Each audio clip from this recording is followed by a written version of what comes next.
Y de la mano de todo eso también están de alguna manera los medios de comunicación que tienen un papel a jugar allí, ¿no? Porque ocurría en el marco de lo que sucedió en Ciénaga en 1928, donde vendían unas mentiras y las han vendido desde entonces hasta ahora y ocurre hoy en día.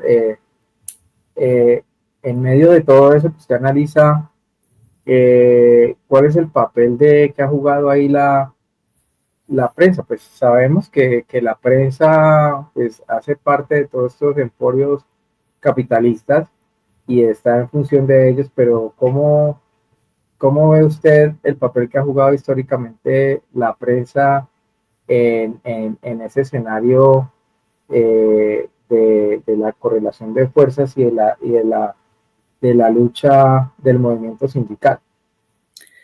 Bueno, aquí habrá que decidir una cosa, partiendo precisamente de una experiencia inédita y extraña que hubo en Colombia entre 1903 más o menos y 1928.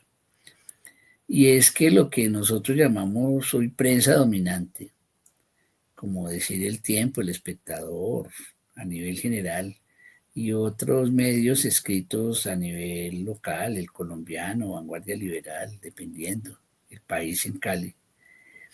Estos eran medios que competían, por decirlo así, con una prensa como más ligada a los sectores populares. Aquí hubo una prensa artesanal muy fuerte, muy importante, y hubo una prensa también obrera en sus orígenes muy importante, muy fuerte. En este año de 2025 se cumplen 100 años, por ejemplo, de la fundación de un periódico que fue muy importante en este país que se llamaba La Humanidad, un periódico diario hecho por trabajadores, su director y fundador Ignacio Torres Giraldo, importante dirigente sindical y político de izquierda en este país.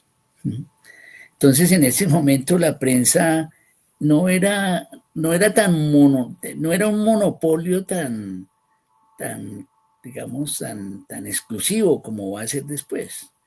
Y precisamente con la masacre de los trabajadores, y que se cierra un ciclo de luchas sociales en este país, también desaparece un poco como ese proyecto de prensa de otra naturaleza, de una prensa alternativa, de una prensa popular, de una prensa obrera, de una prensa artesanal.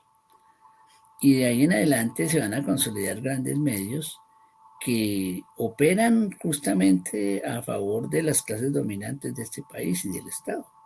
Esa es su función, porque ellos mismos son los propietarios. Hay casos tristemente célebres en este país que vale recordar, como por ejemplo lo que sucedió en el año de 1963, en otra masacre obrera, la masacre de Santa Bárbara, de febrero de 1963.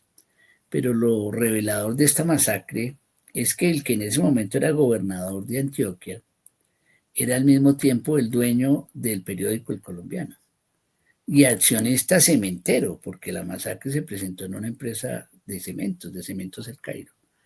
Y entonces, miren ustedes cómo confluían ahí tres cosas. Un empresario cementero que políticamente pertenecía al Partido Conservador y era gobernador de Antioquia, pero a su vez era el dueño del colombiano. Entonces, en este caso, se superponen estos intereses. Finalmente, ¿qué interés impera? El interés empresarial, el interés de la ganancia, el interés de desarticular a los trabajadores, el interés de que ellos no consigan ninguna reivindicación. Y para hacerlo posible se apoya en dos elementos fundamentales, sin los cuales no se puede entender esta historia. La la violencia estatal, o también violencia paraestatal que se ha vivido en este país, y el manejo de la información a su favor. Entonces el colombiano difundió una cantidad de mentiras que repite incluso cada año cuando se conmemora un aniversario de la masacre. Cuando se conmemora un aniversario, repite las mismas noticias mentirosas que decía en 1963, que no había habido masacre, lo que había sucedido es que el ejército colombiano se había tenido que defender de unos trabajadores que los habían atacado con carabinas y ellos al repeler ese ataque, accidentalmente, sin querer, habían matado a algunos trabajadores. Cuando se reconoce eso, porque a veces ni siquiera eso, sino que los mismos trabajadores se habían disparado entre sí, cosas por el estilo. Entonces, este es un ejemplo muy concreto de una práctica permanente de larga duración que se mantiene hasta el día de hoy. Pero ahora salgámonos de la prensa escrita, porque la prensa escrita cada vez tiene menos importancia. Ahora, cuando hablamos de medios de comunicación, estamos hablando de grandes canales que han sido dominantes hasta ahora y que ahora también se replican en las redes sociales, donde se repiten las mismas mentiras que repiten los grandes medios de comunicación.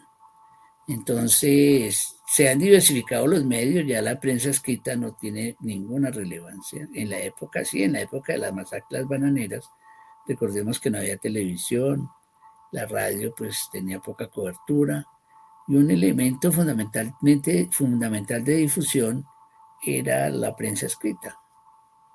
Y los trabajadores también se valían de prensa escrita, de hojas volantes, de carteles que pegaban. Lo escrito era muy significativo. Hoy no, hay que decirlo, y es una pérdida lamentable. Hoy lo que impera es, en términos informativos, la imagen, lo visual. Y en ese terreno las clases dominantes también pues han tenido la hegemonía. Es una hegemonía que está cuestionada hoy en día por otro tipo de medios de comunicación como estos, pero sin embargo en los medios de comunicación como las redes sociales se siguen difundiendo todo tipo de mentiras, todo tipo de calumnias, todo tipo de engaños que replican ese mismo modelo informativo de las clases dominantes con sus grandes medios. Ahí no ha habido, digamos, cambios significativos, solamente que se ha cambiado el del dispositivo privilegiado que se utiliza. Entonces, antes a los trabajadores se les calumniaba por la prensa, ahora se les calumnia por la televisión, por la radio o por las redes antisociales, pero el modelo es exactamente el mismo. Y también la respuesta debería ser como la de los años 20, que los trabajadores tuvieran sus propios medios de expresión, sus propios medios de comunicación, que rompieran el monopolio informativo que tienen los emporios económicos de este país en diversos terrenos.